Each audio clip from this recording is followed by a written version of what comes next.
रहीम। अस्सलाम वालेकुम dear students, hopefully कि आप लोग ठीक ठाक होंगे और लेक्चर्स को अच्छी तरह से सुन के इन्हें लर्न कर रहे होंगे। बच्चों, हम लोग कर रहे थे बरे आज़म शुमाली अमेरिका, और बरे आज़म शुमाली अमेरिका की हम कर रहे हैं उसकी आबो हवा। तो मौसम सरमा के हालात हमने पढ़ लिए हैं। अब हम मौसम सरमा के हालात पढ़ेंगे।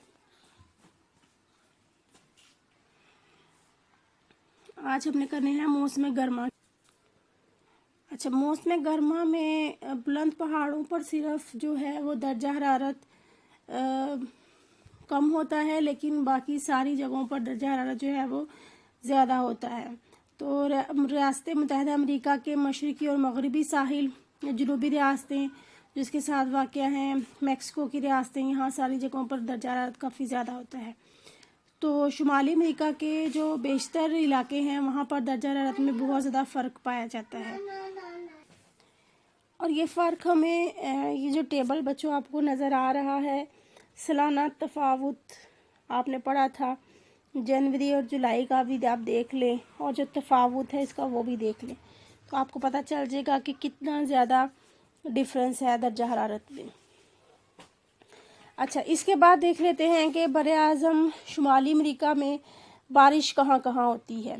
तो बरे आज़म शुमाली अमेरिका में हवाएं समंदर से खुश्की की तरफ आती हैं। जिन इलाकों में वहाँ पर ज़्यादा बारिश होती है, जैसे ब्रिटिश कोलंबिया के साहिल हैं, अमेरिका के मशरक़ी साहिल हैं, वहाँ गर्म लहरें बहती हैं। गर्म लहरें जहाँ पर बहेंगी वहाँ पर पानी ज़्यादा वेपोरेशन होगी, यानी बुखारात बनकर उड़ेगा, तो वहाँ पर नमी भी ज़्यादा होगी, और वहाँ की जो हवाएं होंगी साहिलों से आने वाली वो नमी से पुर होंगी, और वो जहाँ पर जाएंगी वहाँ पर बारिश बरसाएंगी। लेकिन ये हम एक हकीकत जानते हैं कि बरे आज़मों के जो अंदरूनी हिस्से होते हैं वहाँ पर बारिशें बहुत कम होती हैं। तो बरे आज़म शुमाली अमेरिका में ज़्यादातर बारिशें मौसम गर्मा में होती हैं, और क्योंकि मौसम गर्मा में बारिशें होने की वजह आपको पता है कि मौसम गर्मा में जो एवेपोरेशन का अमल है वो बहुत ज़्यादा होता है। ज़्यादा दर्जा हरारत के बाइस हवाएं जो हैं वो ऊपर वाले तबकात तक पहुंच जाती हैं। तो जिन इलाकों में के दरमियान में जैसे रॉकीज़ के पहाड़ आते हैं, ब्लाइशन और जुइक, यानी जिन इलाकों के दरमियान में पहाड़ आ जाते हैं वहाँ पर वो पहाड़ इन हवाओं को रोक लेते हैं। तो एक तरफ तो बारिश बरस जाती है, लेकिन दूसरी तरफ बारिश जो है वो नहीं बरसती, तो वहाँ पर रेन शेडो एरिया पैदा हो जाते हैं। तो 35 अर्ज बल्द शुमाल के जुनूब में शुमाली अमेरिका का बेशतर हिस्सा बैन को ही सतह मुर्तफ़ा है, और ये बारिश से महरूम वाला इलाका है, यानी बारिशी साए में ये आ जाता है। अच्छा, इसके बाद मशरक़ी कनाडा और न्यू फाउंडलैंड में बारिश जनूब मगरब की तरफ से आने वाले गर्दबाद की वजह से भी होती है। गर्दबाद भी एक बड़ा इंपॉर्टेंट फैक्टर है यहाँ पर। साइक्लोन्स जिन्हें हमने पढ़ा था यहाँ पर जो है वो बहुत ज़्यादा चलते हैं। अलावा जो शुमाली अमेरिका में ये बात काबिल ज़िक्र है कि वहाँ पर जो है साइक्लोन्स भी बहुत ज़्यादा आते हैं, टोर्नेडोज़ भी बहुत ज़्यादा आते हैं, और हरिकेन्स भी बहुत ज़्यादा आते हैं। तो इस वजह से इन इलाकों में बारिशें तो होती रहती हैं, लेकिन तूफ़ानी कैफियत जो है वो बहुत ज़्यादा शुमाली अमेरिका में पाई जाती है। टोर्नेडोज़ तो ख़ास तौर पर काफ़ी ज़्यादा तबाही यहाँ पर लेके आते हैं। तो ये बच्चों आपका था मौसम गर्मा के हालात और बारिश। तो आगे अब हम देख लेते हैं कि अमेरिका की बादी की क्या सूरत हाल है। तो अमेरिका के बारे में की बादी को गुंजानियत और पढ़ने से पहले ये हमें पता होना चाहिए कि यहाँ पर कौन सी नस्ल के लोग रहते हैं और कैसे यहाँ पर आकर आबाद हुए हैं। तो सफ़ेद फ़ॉर्म लोग जो थे वो यूरोप से आए थे, और उन्होंने अमेरिका में जब वो गए तो यहाँ पर इंडियन लोग थे, यानी ब्लैक लोग थे, और स्कीमो लोग आबाद थे यहाँ पर।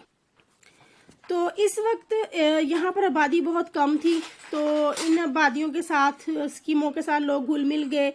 लेकिन जो इंडियन लोग थे वो जंगलों में और बस्तियों में रहते थे। उन्होंने सफ़ेद फ़ॉर्म लोगों को अपना दुश्मन समझा और उनकी आबादकारी को अच्छा ना समझा, तो इसलिए इनकी आपस में जो थी वो दुश्मनी शुरू हो गई। तो मैक्सिको में भी कुछ जो थे वो असली बाशिंदे इसी तरह थे। शुमाली अमेरिका के बाकी इलाकों में भी आबादी जो थी वो 10 लाख के करीब थी, और 2 लाख इंडियन और चंद हज़ार स्कीमो कनाडा में आबाद थे। इसी तरह से शुमाली अमेरिका के टुंड्रा के इलाके में करीबन 60,000 एस्किमो बसते थे। कनाडा, ग्रीनलैंड, अलास्का, यहाँ पर भी सारे ये लोग थे। ट्री लाइन के शुमाल में, अलास्का, कुतुब शुमाली के जज़ायर में। और अब ये लोगों का, इनका पेशा क्या था कि ये लोग मछलियाँ पकड़कर गुजारा करते थे। हमें पता है कि फिनलैंड और न्यू फाउंडलैंड के करीब जो है वो जब रॉयें टकराती हैं तो वहाँ बहुत ज़्यादा मछलियाँ होती हैं। तो वहाँ पर बहुत बड़ा फिशिंग ग्राउंड है, जिसकी वजह से वहाँ पर लोगों ने मछलियाँ पकड़कर गुजारा करना शुरू कर दिया। तो इस तरह से कनाडा और अमेरिका में ज़्यादा लोग वो आबाद हो गए जो यूरोप से आए थे। और शुरू में अफ्रीका से बकसरत यहाँ पर ग़ुलाम लाए जाते थे और वो नीगरू सिस्टम था, लेकिन अब ये सिस्टम ख़त्म हुए बहुत अरसा गुजर गया है। तो आज भी अमेरिका की आबादी में ग़ुलाम लोग मौजूद हैं, लेकिन वो ग़ुलाम नहीं है, वो आज़ाद हो चुके हुए हैं। 1/10 हिस्सा जो है नीगरूस का यहाँ पर मौजूद है। चीन और जापान के बाशिंदे भी यहाँ पर कैलिफोर्निया में आकर आबाद हुए, जापानी लोग भी यहाँ पर आबाद हुए। तो इस तरह से 4 मुख्तलिफ बरे-आज़मों से जब लोग यहाँ पर आकर आबाद हुए हैं, तो इस बरे-आज़म को मेल्टिंग पॉट कहा जाता है, यानी पिघलने वाला बर्तन। तो इसका मतलब ये है कि यहाँ पर मुख्तलिफ बरे-आज़मों से मुख्तलिफ किस्म के लोग आकर रहना शुरू हो गए हैं और यहाँ पर एक इम्तियाजी अमेरिकन सोसाइटी वजूद में आ गई है। तो जिसका मतलब ये है कि मुख्तलिफ अक़वाम से ताल्लुक़ रखने वाले लोग यहाँ पर मौजूद हैं और ये एक वैलिड होकर एक अमेरिकन कौम बन गए हैं। तो बच्चों, आप लोगों ने इसके ऊपर क्वेश्चन लिख लेना है कि शुमाली अमेरिका को पिघलने वाला बर्तन क्यों कहा जाता है। ये क्वेश्चन देखें, यहाँ पे आपको नज़र आ रहा है। इसका आंसर आपने यहाँ से लिखना है, शुमाली अमेरिका के मुख्तलिफ नस्लों का अमेज़ा बन गया है, इसलिए इसको पिघलने वाला बर्तन कहा जाता है, यहाँ से लेके एंड तक। इसको आपने यहाँ तक मार्क करके तो आपने इसका क्वेश्चन जो है वो याद करना है। और पीछे आपने जो बारिश है इसके ऊपर आप क्वेश्चन लिख लें कि बारिश के कौन से, शुमाली अमेरिका में बारिश के कौन से ज़राए हैं। तो उसमें आप जवाब में लिख देंगे गर्दबात, टोर्नेडोज, हरिकेन्स और साहली हवाएं। ये आप इसके आंसर में लिख देंगे। तो अब आपने बच्चों इसको अच्छी तरह करना है। किसी को समझ ना आए तो वो मुझसे दोबारा पूछ सकते हैं, मैं आपको मैसेज पे भी बता दूंगी। तब तक आप अपना ख्याल रखिएगा। अल्लाह हाफ़िज़।